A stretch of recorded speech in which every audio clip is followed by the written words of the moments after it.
Hi everyone! Welcome to the Empath Tarot. It's another love reading, timeless and general. Take what resonates lang po. Maybe some part of the reading makaresonate kayo, some part of it hindi. Tingnan natin ngayon kung anong love connections, lessons in life, and guidance ang ating mababatid for this reading. Spirit guys, send me messages. Anong love connections ito, lessons in life, and guidance ang ating mababatid for this reading. Mga aral at gabay sa buhay, pag-ibig na nais yung ipabatid sa amin. Soul connections, love life, guidance, blessings, lessons in life.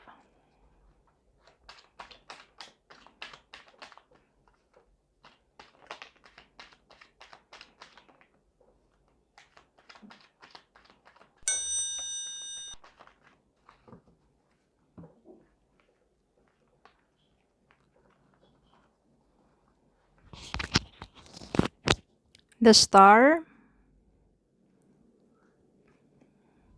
Seven of Wands, Judgment, Three of Pentacles, Two of Cups, Two of Wands, Two of Swords, puro dos, Eight of Wands, and Page of Cups. Kuha tayo ng isa pa. Bottom of the deck, Justice.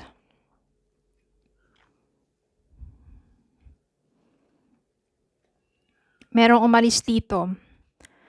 Okay? Maari yung person mo, bigla na lang umalis. Kung LDR man yan, bigla na lang ghosting. Pero ang maganda dito, afterwards, nagkaroon ng enlightenment, nagkaroon ng judgment, awakening, na yung taong yon muling kinontak ka. Kung ikaw ay naka-block, ma-unblock at magugulat ka na lang meron siyang message request sa'yo or may message ka na marireceive sa taong to. Dahil etong taong to, napagtimbang na niya sa puso't isipan niya na ikaw yung nais niya i-pursue, and still very hopeful na maging kayo muli. Kaya itong taong to, palagi kang iniisip, nasa malayong lugar ito, at gusto niyang work things out between the two of you. Because this person still has feelings for you. Ngayon lang, ikaw undecided ka. Nahihirapan ka na, ano pa ba, ipupush ko pa ba to? Tong connection na to? Kasi, somehow, di ba parang, matagal na wala kayong pag-uusap at hindi mo rin alam kung bakit bigla na lang siya nawala. But suddenly, biglang nagkaroon kayo ng communication. Itong tao naman na to, pursigido siya na bumalik sa'yo at maging kayo muli. Sa una, very hesitant ka. Kasi syempre, parang titimbangin mo yan eh. Yan no, kaya may justice dito. Titimbangin mong mabuti. Totoo na ba siya this time? Seryoso na ba siya this time? Ano ba ang tunay na intention niya? Guguluhin niya lang ba ako? O tunay ba yung pinapahayag niya? Kung ano man yung kino-confess niya? O yung nais niya bumalik sa'yo? Kaya nandito yung Two of Swords. Now, itong taong to, namimiss ka niya and gustong or nagpaplano siya na puntahan ka, very persistent to work things out between the two of you, and eventually, Two of Cups dito, hindi mo matitiis tong taong to dahil meron ka rin naman feelings pa sa taong to. Naging hesitant ka lang kasi syempre, sa una ninyong pagkikita or sa sabihin natin yung pagsasama, nasaktan ka dahil itong taong to maaring lumayo, maaring iba yung naging priority niya, maaring nga ang priority niya ay trabaho. Yung pangarap niya na makapunta sa ibang lugar.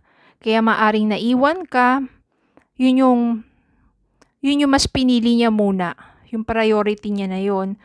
To achieve yung dreams niya, pero na-realize din niya na yung sa paglayo niya, kulang pa rin.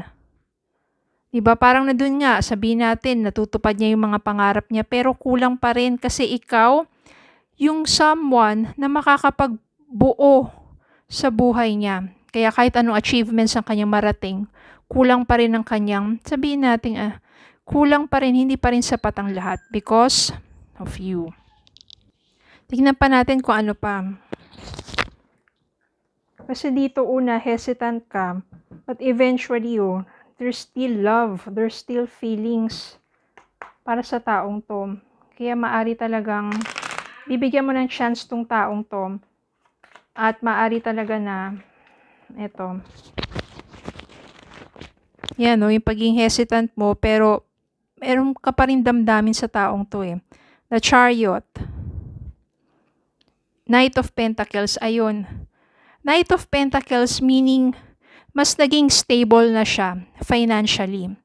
Maari nga sa paglayo niya para matupad ang kanyang pangarap, pagtatrabaho sa ibang bansa o sa malayong lugar, doon niya mas nakamtan na maging stable sa buhay.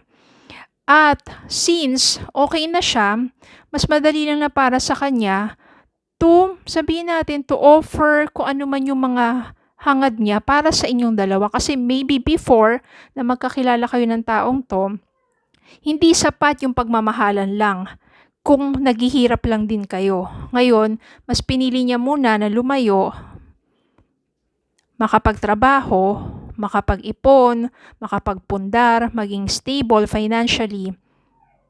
And thinking of you, planning to be with you, naghahangad siya ng panibagong chance. And yung the Chariot dito, maaring ito na nga yung sign that you will overcome all the challenges dito sa connections na to. Ibig sabihin yan, maybe sa umpisa hesitant ka, but eventually, you will be together again.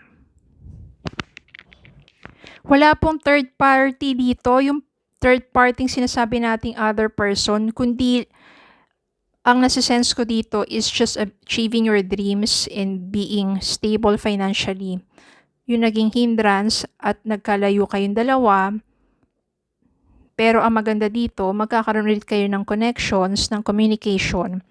At eventually nga, because you still have feelings for this person at saka pinapakita naman niya talaga na porsigido siya, na talagang nais niyang puntahan ka, mag-offer sa'yo ng more stable relationship. At hindi lang yun parang gusto niya to build a family with you.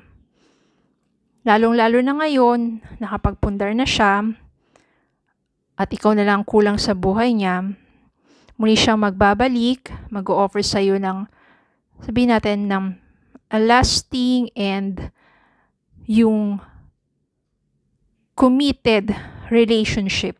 So, committed relationship, maybe it will lead into marriage and for you to build family together. Okay, so maganda naman po ang energy na to. Minsan talaga, especially when yung boyfriend, girlfriend pa lang, may mga decisions na kailangan gawin kahit mahirap, na magkalayo muna kayo sa isa't isa, para na rin, eventually, pagdating ng panahon, para sa inyo na rin. Diba? Especially when you still love each other and gusto nyo talaga na mag-build ng family, kailangan muna, hindi lang kasi puro love. Kung naghihirap naman, hindi naman stable ang kabuhayan. Diba? Kaya minsan, kailangan mag-sacrifice to work, maybe abroad, diba? Just to gain financial stability. Kaya itong taong to, iniisip niya na maging stable at the same time, meron pa rin naman kayong communication or magkakaroon kayo ng communication. And ito talaga yung ino-offer niya.